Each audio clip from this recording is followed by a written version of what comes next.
नीरज रस्तोगी ने फौरन ये कहा कि गोली मार दे, हम देख लेंगे। असगर अली से ये कहा और असगर अली ने उनके कहने पर फौरन गोली मार दी, जिसपे मेरे हस्बैंड उसी वक्त नीचे गिर गए। योगी आदित्यनाथ से हाथ जोड़ के इंसाफ मांगना चाहती हूँ। नीरज रस्तोगी को और असगर अली को गिरफ्तार करा जाए और इनके घर पे बिल्डोजर चलवाएगा।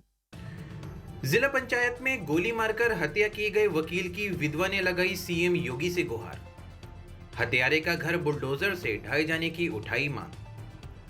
बुधवार रामपुर जिला पंचायत में कार्यरत एक महिला के वकील पति की दिन दहाड़े गोली मारकर हत्या कर दी गई थी। मृतक की विधवा ने मीडिया को बताया कि हत्या आरोपी जिला पंचायत का ही कर्मचारी है, जो अनुचित काम के लिए उस पर दबाव बनाता था। और जब महिला ने अपने पति से शिकायत कर उसे बुलाया तो उस व्यक्ति ने अपने लाइसेंसी पिस्टल से गोली मारकर उसके वकील पति की हत्या कर दी।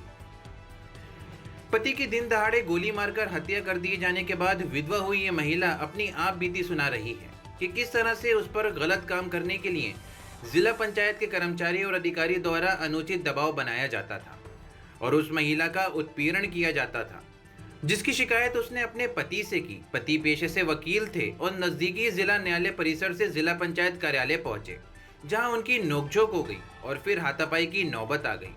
इसके बाद जिला पंचायत कर्मचारी ने अपने लाइसेंसी पिस्टल से वकील पति को गोली मारकर हत्या कर दी।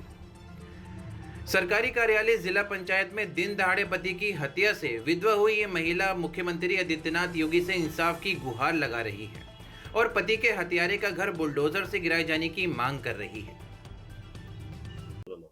मेरा नाम गौसिया निशी है। मैं जिला पंचायत में वरिष्ठ लिपिक पद पे हूँ। क्या हुआ उस दिन? घटना क्या घटी? सर, मैं पिछले 1 साल से कम ये मुझसे गलत काम फाइलों पे साइन करवाना चाहते थे, जिसका मैं विरोध करती थी। इसी बात को लेके विवाद हुआ है। किस चीज को लेकर विरोध था? सर, ये निर्माण की फाइलों में कुछ कागज ऐसे थे जिसे लेबर सर्टिफिकेट है, जीएसटी बिल है, उसको मना करते थे ये मत लगाओ और ठेकेदार से पैसे लेके हमें दे दो। निर्माण के काम में, उसके सीवी टैक्स के काम में ये कहते थे जैसे किसी पे 24,000 हैं, 22,000 हैं, ये अलग अलग हिसाब से किसी पे बकाया है तो कहते थे उनसे लेके और रसीद संख्या कोई भी चढ़ा दो और उससे पैसे लेके हमें दे दो। भट्टे वाले आते थे या नखासे वाले आते थे, 50-50,000 रुपए उनसे लो रिश्वत के, वो हमें दे दो, जिसका मैं विरोध करती थी। इस बात को विवाद हुआ।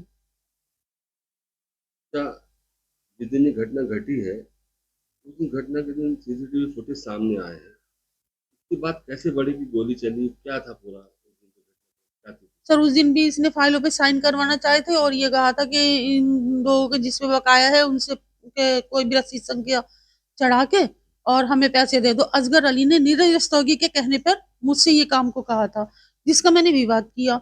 इसी बात को लेके असगर अली ने अभद्र गालियां दी और बुरी बुरी बातें करना शुरू कर दी। बहुत ज्यादा बर्दाश्त के बाहर हुई तो मैं अपने हस्बैंड को फोन करा, जिसपे वो आए। आने के बाद असगर अली से यही कहा था कि तुम जो हो मेरी वाइफ को बीमार कर दोगे और अभी ये बीमारी से उठी, उसका बीपी लो हो जाता है।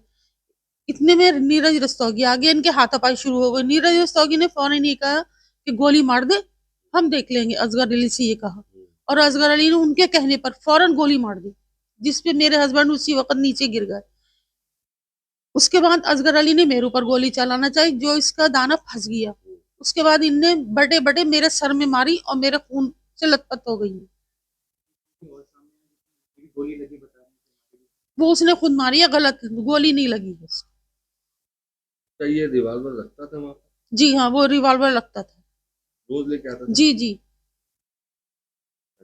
मैं योगी आदित्यनाथ से हाथ जोड़ के इंसाफ मांगना चाहती हूँ। नीरज रस्तोगी को और असगर अली को गिरफ्तार करा जाए और इनके घर पे बिल्डोजर चलवाएगा। वकील आपके आज सपनों में धरने पे बैठे हैं 2 दिन से, उनके लिए क्या? मैं उनका धन्यवाद करती हूँ, बहुत बहुत दिल से धन्यवाद करती हूँ। वो मेरे साथ हैं और अगर मुझे इंसाफ ना मिला तो मैं डीएम कार्यालय के सामने अपने दोनों बच्चों को लेकर आत्महत्या कर लूंगी, जिसकी जिम्मेदार प्रशासन हो।